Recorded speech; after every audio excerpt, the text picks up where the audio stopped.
성부와 성자와 성령의 이름으로 아멘. 주님께서 여러분과 함께 또한 사제의 영과 함께 찬미 예수님, 형제 자매 여러분들, 오늘 여기 오신 것을 진심으로 환영합니다. 그리고 특별히 우리 천주교 정의구현 전국사제단 창립 50주년을 기념해서 오늘부터 금요일까지 백두산 순례를 떠나신 모든 신부님들, 또 수녀님들, 그리고 또 다른 형제 자매님들을 함께 이 미사 중에 기억합시다. 찬미 예수님, 먼저 오늘 이렇게 더운 날씨에도 불구하고 한자리에 모여주신 형제 자매 여러분 모두에게 감사드립니다. 오시느라고 애쓰셨습니다. 하느님을 믿고 사는 우리는 그분께서 놀라운 안배로 우리를 늘 동반해 주신다고 믿고 삽니다.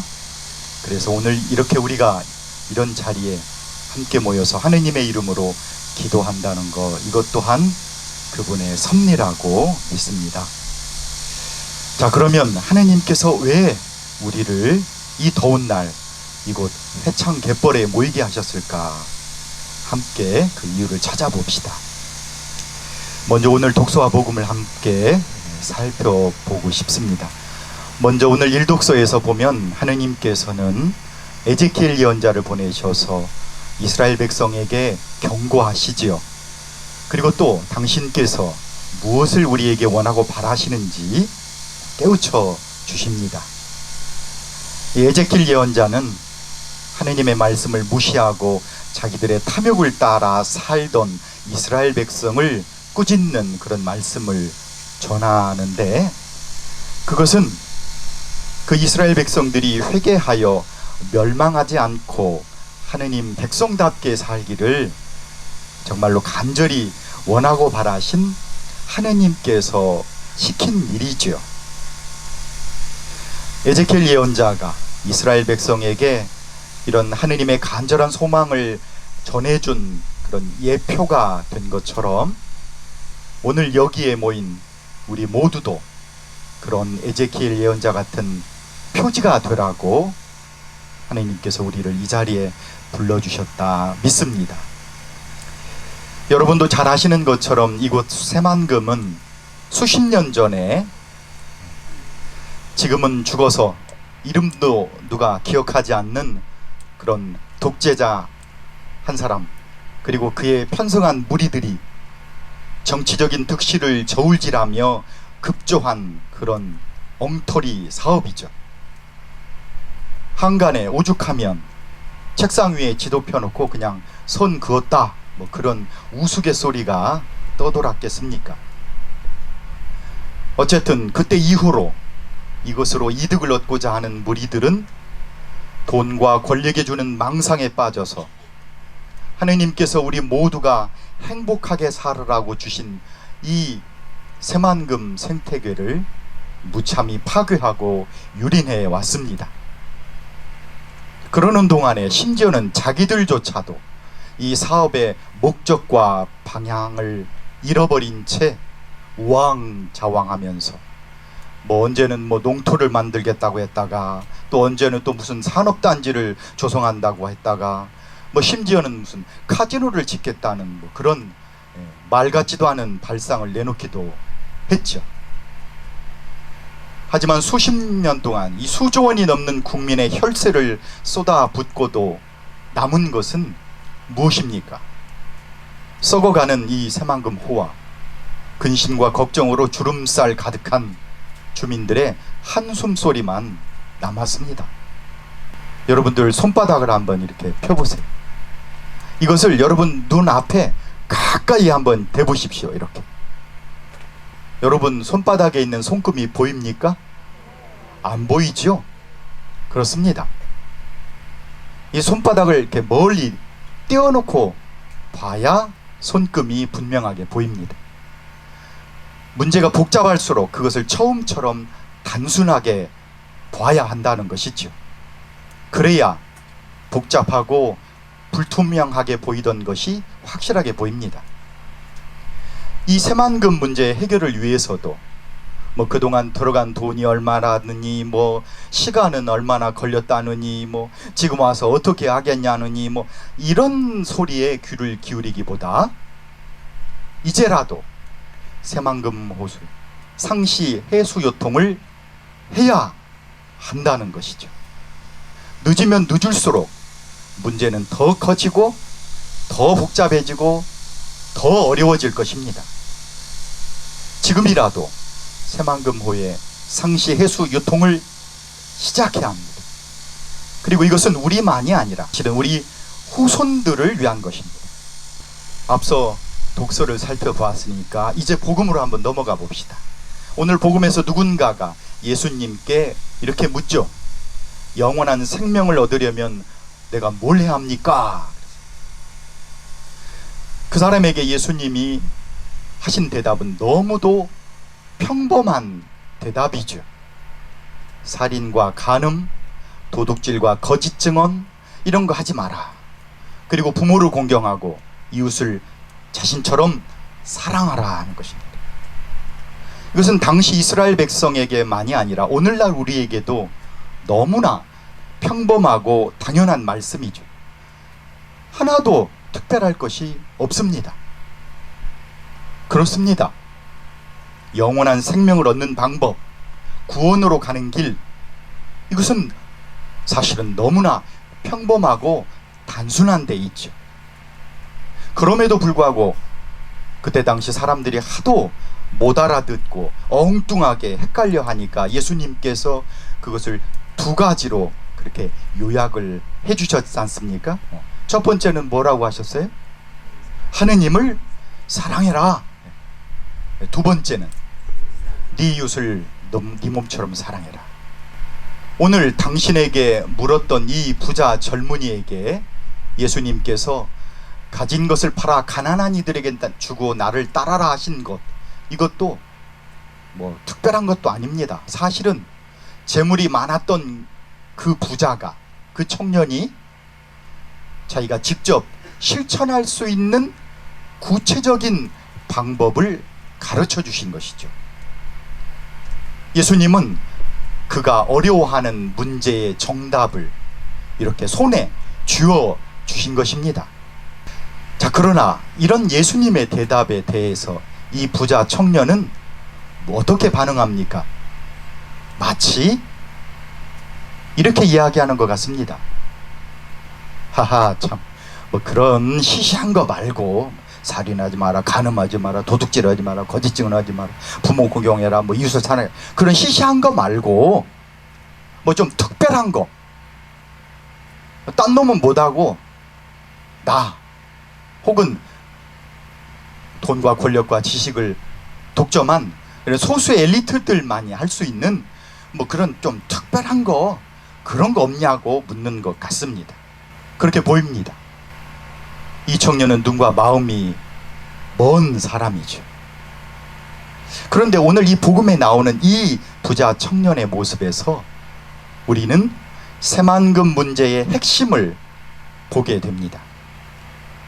하느님께서 우리 모두 행복하게 살라고 넘치는 생명력으로 충만한 이 세상과 이 새만금의 생태 환경을 선물로 주셨는데, 그래서 우리 조상들 대대로 그것을 맛보고 누리며 그렇게 살아왔는데, 이제는 무엇든지 더 많이 가지고 혼자 독차지하고 다 뺏으려 하는 그런 탐욕의 눈으로 이 세상과 이 새만금을 바라보기 때문에 오늘날 이 모양 이 꼴이 된 것입니다. 누군가 말했던 것처럼 세상에서 제일 큰 똥통이 되어버린 이 새만금 호와 엉망진창이 된 이곳 생태계도 탐욕의 눈으로 바라보는 그들의 눈에는 보이지 않는 것이죠.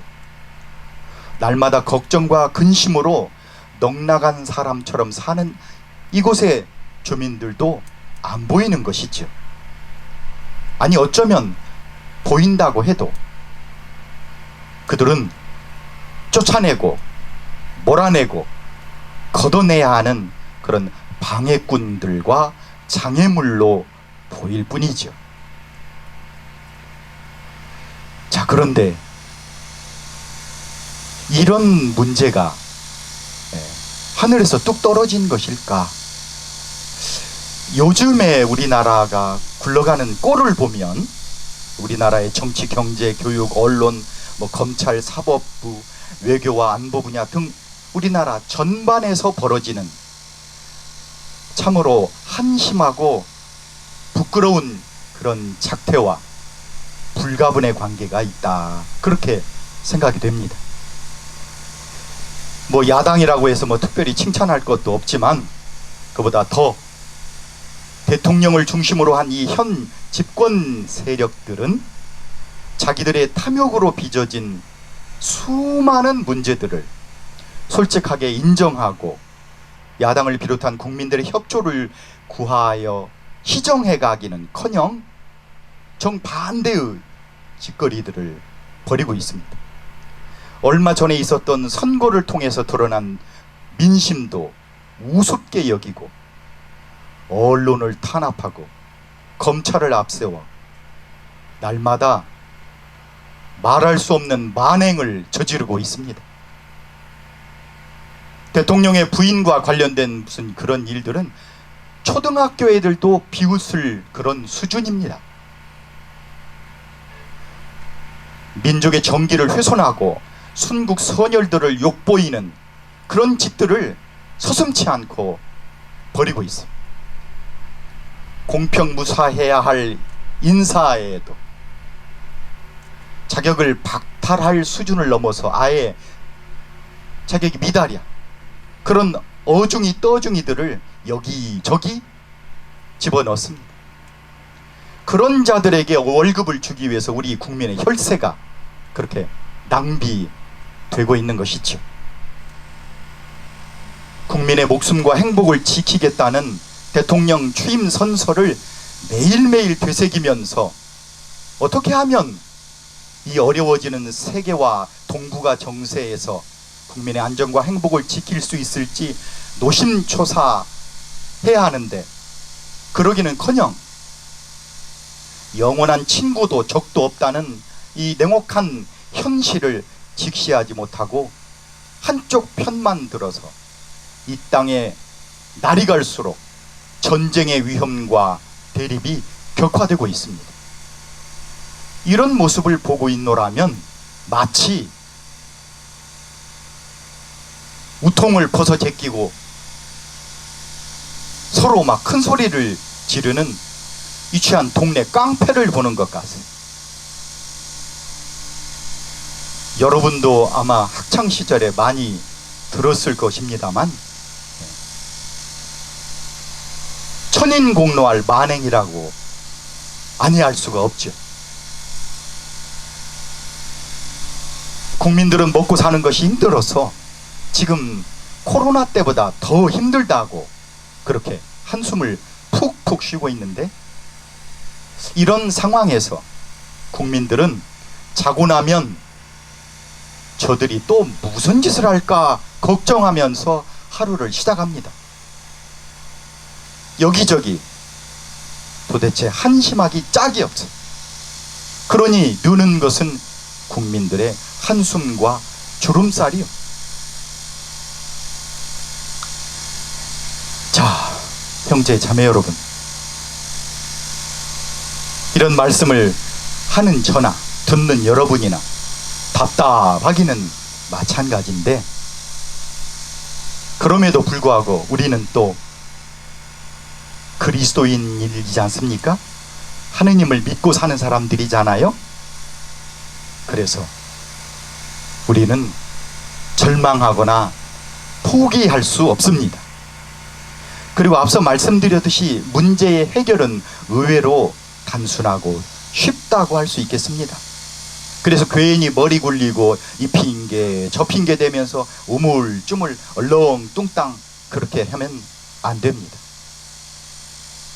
이 새만금 생태계를 살리고 회복시키는 첫걸음은 앞서 말씀드린 대로 상시, 해수, 유통, 그리고 방금도 말씀을 드렸듯이 우리나라의 이 지금 한심하고 통탄할 현실을 타개하는 방법도 어려운 것이 아니죠.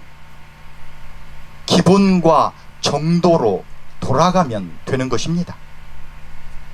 자기 패거리들을 위해서가 아니라 국민을 위해서, 국민을 바라보면서 사심을 버리고 야당을 비롯한 국민의 목소리를 경청하면서 국민과 함께 나아가면 되는 것이죠.